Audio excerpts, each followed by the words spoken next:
હવામાન નિષ્ણાત નંબરલાલ પટેલે રાજ્યમાં આગામી દિવસો માટે વરસાદને લઈને મોટી આગાહી વ્યક્ત કરી છે। 20 જુલાઈ સુધી વિવિધ ભાગોમાં હળવો અને ભારે વરસાદ થયા બાદ 21 જુલાઈથી અસલી વરસાદી વહન શરૂ થશે।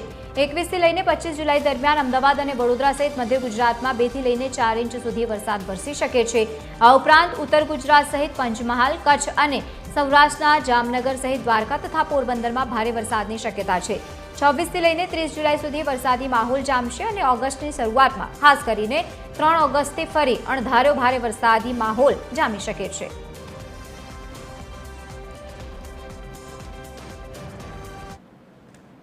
લગભગ 21 તારીખથી 25 તારીખમાં મધ્ય ગુજરાતના ભાગોમાં સારો વરસાદ થવાની શક્યતા છે। કોઈ ભાગમાં 4 ઇંચ જેવો વરસાદ થવાની શક્યતા છે, વધુ વરસાદ થવાની શક્યતા છે।